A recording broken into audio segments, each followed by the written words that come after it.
the best of Money Matters. Market View on Money FM 89.3.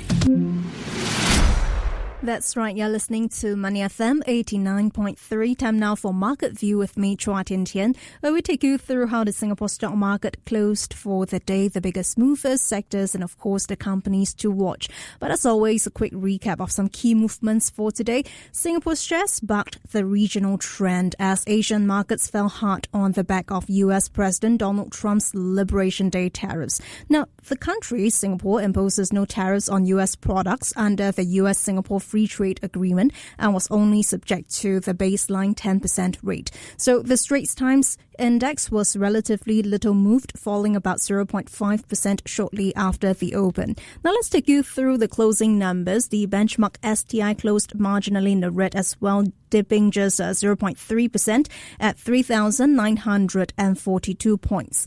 In terms of value turnover, we're looking at 1.91 billion Sing dollars here. Now, gainers stroked losers 216 versus 329. Top advances for today we've got for you Pharmacist International, Singtel and ST Engineering, and top decliners we've got UOB, DBS and UOI. Now, in terms of companies to watch, we have OCBC because the bank announced yesterday that it plans to deploy 10 billion British pounds or 17.4 billion Sing dollars in financing over the next 6 years to support foreign direct investments into the UK. Now, elsewhere, from the impact of US tariffs on key Asian markets such as Japan, South Korea and China to implications of possible retaliation by the US's largest trading partners, we've got more international headlines in focus. And also on deck, how gold hit a record high as investors rushed towards the safe haven asset.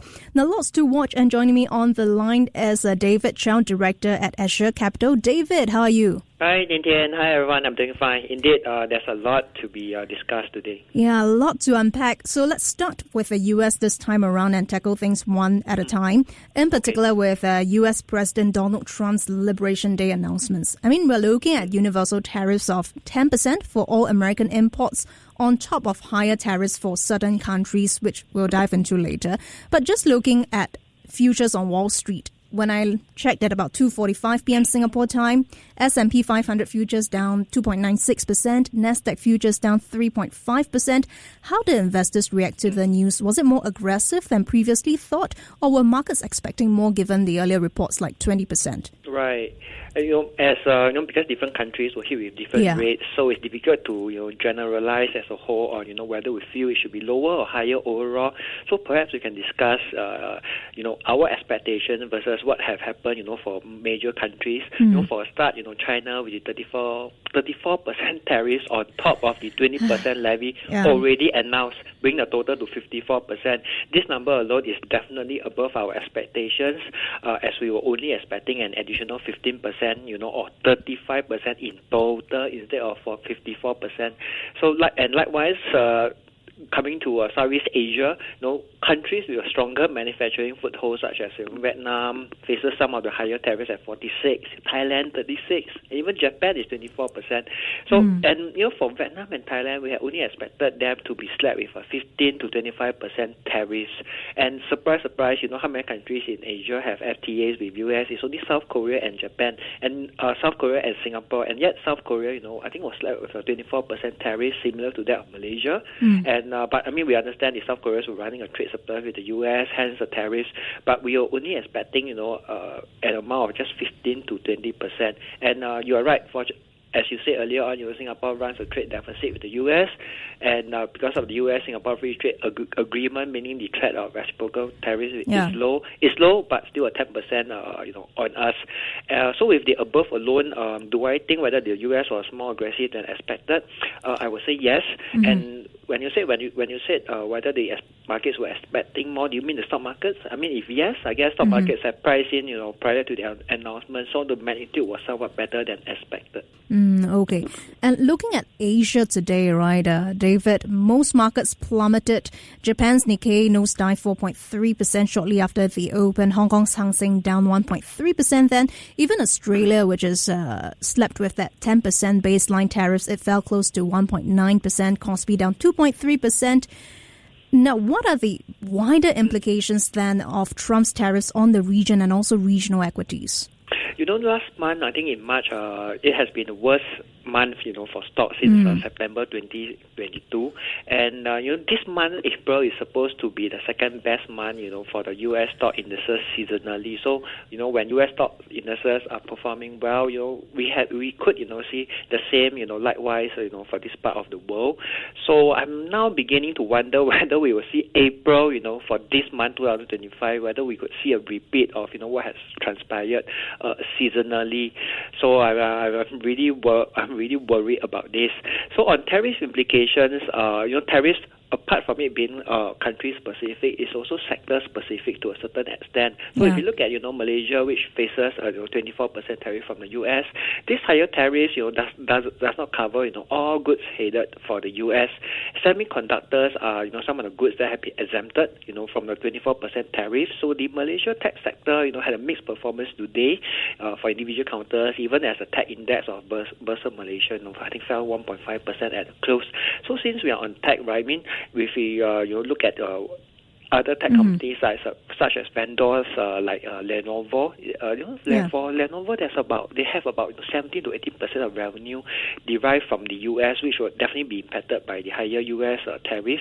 And our local boy, Venture, with its main manufacturing facilities in Malaysia, but unfortunately more than 50% of revenue for exports versus those domestic phase, will also be affected. While the company may be able to pass some of these tariffs onto customers, it could still lead to higher overall cost at the initial stage, potentially affecting its pricing competitiveness.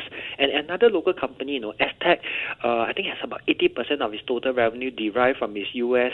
customers, could also be hit. But for some of the other boys like Grand Venture Tech, AEM, UNS, I think they are least impacted as their production is still mainly for local consumption. And what I've noted is that companies with exposure to the Apple supply chain, which are mainly in Asia, are also not directly affected by tariffs, and this will include some of the component suppliers listed in Hong Kong like AAC Tech and Sunny Opticals. So, this is only a tech sector, and I think similar logic could be applied to other sectors affected by the tariffs as well. So investors will need to do their homework to, dissect into each sector to understand, what will be the implications after the tariffs come into effect in a few days' time. And let's talk about retaliation. David, China has firmly opposed to the new tariffs and vowed to retaliate, and the EU is also planning countermeasures to Trump's tariffs. So what are the implications of having the U.S. trading partners retaliate, and what would this mean for global equity markets? Yeah, I think now there's a news uncertainty as to whether the rest of the world will retaliate or negotiate. So I do hope that high tariffs, will be a key factor to draw parties to the negotiation table, in a bid to lower the rates, hopefully. So we certainly do not want to see a tit-for-tat approach, as this implies escalation, and this is something which I don't think any equity markets have priced in yet. So there's a certain level of downsides yet to be seen potentially. And for this, can we look at history to infer anything? Okay, Trump 1.0 was about U.S. versus China exclusively, and now 2.0 is against the rest of the world. That's right. So we are looking at the different animal now. So if you look at maybe the MSCI Global Index, back then to have a gauge of the global equity markets, when Trump 1.0 took place, I think at the beginning of 2018, I think the index at the end of the year, if you measure beginning of year-end to year-end, I think the index fell about 19%. So at least for Trump 2.0, for global equity markets, if we were just to make an inference, I think maybe 20% could be expected. And if global trade tensions do escalate, we could be looking at a fall of anything between 20 to 40%. A curious question and a quick one as well, David. Do you think this time around Trump gave himself and his administration room for a lot of negotiations, or is it pushing other countries to go for retaliatory measures instead of coming to the negotiation table? I think while many seen Trump to be impulsive and a lot of things along that line, I would think that as I mentioned earlier on, the high enough the tariff set forth so far, they are actually above our expectations. So I am of the view that, this high tariffs, so as I've said, could be an attracting factor to draw parties to negotiate, and hopefully, they will just set a high enough tariffs which were to be cut much later if the negotiation proved to be successful, I hope. Okay, and let's talk about the Singapore stock market, David. Singapore's shares bucked the regional trend today, somewhat little moved as compared to the region. And that is also given that Singapore imposes no tariffs on U.S. products under the U.S.-Singapore Free Trade Agreement, so it's subjected to that baseline 10% tariff rate. Were the movements relating to the STI to your expectations then? I think for us, as a general rule of thumb, a fall of 1% for the index at any given day will be deemed quite serious. So the close of, I think, 0.3% today is a normal knee-jerk reaction to the regional markets' behavior towards the tariff announcement. But still, we cannot discount the probability of seeing more downsides ahead for the local market, especially as the index has come into the announcement in a relatively high level. As I said last week, has breached the 17-year-old high. However, even as the index remains on an elevated level, it doesn't mean it will have more room to fall than the other markets, especially as we know, the local market is a defensive market and has only been slapped with a tariff of only 10%. So it's quite muted so far. And we do highlight a number of domestic focused companies when a significant portion of their revenue is generated here. So this will further,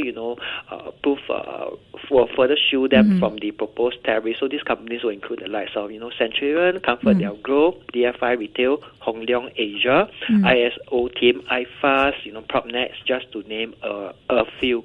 And the REITs such as Land REITs, Parkway Line REITs are also some of the REITs that we favor so far for the local market.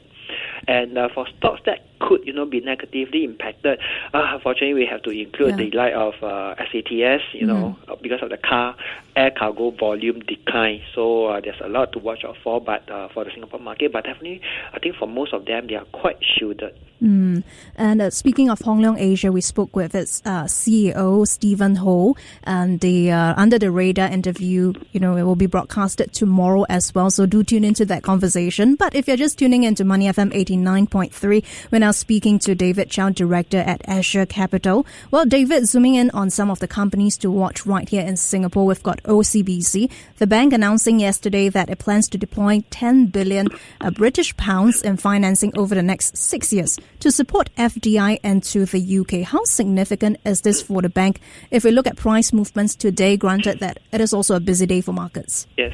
Well, I'm sure that on any normal given day, I will have to emphasize the word normal here, share price probably will be much better than how it closed today, down about, I think, 0.3%, 0.4%. I think for a start, OCBC's UK exposure is quite moderate to say the least, with only a presence in London through its London branch established in, I think, 1970s. Yeah, so, the branch, of course, will offer your range of standardized services, loans, advances, trade finance, etc., etc. And in terms of specific numbers, I think, there was this time I went to see OCBC annual report to try to decipher how much, European exposure it had. I think, and if I remember correctly, I think OCBC annual report does not provide a detailed breakdown of its European operations, especially UK exposure. It, I think, merely mentioned that in the annual report that the bank has a diversified portfolio with a presence in various countries, including the UK. So I think we can probably deduce that this exposure should be insignificant. So this move alone, I think, if it's well executed, could possibly see OCBC expanding to offering these FDI investments to other European countries as well. So we shall see. And another counter to watch for today, David, is Stoneweg European REIT, Stoneweg E-REIT. And the manager today announced a proposed conversion of Stoneweg E-REIT into a staple group comprising Stoneweg European REIT and Stoneweg European Business Trust. What are the benefits of the conversion and what will the move mean for unit holders? Okay, on staple group, we don't see it quite often in this part of the world, and I would think that Australia is a market where this type of instrument will be more commonly used. I think the main difference pertaining to their respective structure in terms of legal structure is that I think the trustee of a business trust is considered, the trustee manager, and is also the same entity that owns and manages the assets on behalf of the unit holders of the business trust, while REIT actually requires a trustee to hold the asset and a separate manager to manage the properties for unit holders. So for now, I think the conversion give the management company an incentive to work really for the benefits of the unit holders rather than their own shareholders. So, and some staple securities, as far as I'm concerned, also provide some minor tax advantages.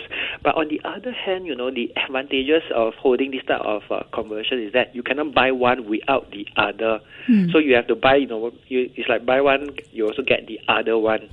So this may not be exactly what investors are seeking for, because if you're investing in REITs, right, you are investing in specifically investing in income generating real estate, while business trusts can still invest in various asset classes. So there's a big difference there. And of course, staple securities, I think, are also a bit complicated, and no two are the same. And if they are not listed, they can be difficult to sell. But fortunately, it's not the case here. And finally, before I let you go, David, I've got about slightly under 2 minutes. Gold hit a record high today. Investors, of course, rushing towards these safe haven asset. If we look at spot gold, up 0.4% at $3,145 USD and 93 cents an ounce at about 8:18 a.m. Singapore time, after hitting an all-time high earlier in the session. What are the levels to watch for the bullion then? Okay, the uptrend in gold prices now remains intact in our view from a technical perspective. However, buyers' lack of commitment to continue to push prices to record high keeps this yellow metal currently trading just above 3,100. And if you look at indicators such as the relative strength index or RSI, it's above the 70 level, which indicates a bit of overbought territory. And I think we should note that due to the strength of the index, we can actually hit 80 on the RSI. Therefore, perhaps for the upside is anticipated. And on specific levels, we do think that if gold stays above 3,100, the buyers will maintain control, and an extension of the rally, should it happen, will probably trigger a breach of the record high beyond 3,150, and then followed by the 3,200 mark. So on the other hand, if the gold prices fall below 3,100, I think it will expose the March 20th high, which will then come in at perhaps $3,057 and followed by the 3,000 mark. So we shall see how gold prices behave. But in the short term, I think we do think yes, still and 5 to 10% to go. I see. Lots to watch indeed. Thanks so much for the insights, David. That was David Chow, Director at Asia Capital. Thank you so much for joining us on Money FM 89.3. Before acting on the information on Money FM, please consider if it's suitable for your own investment objectives, financial situation, and risk tolerance.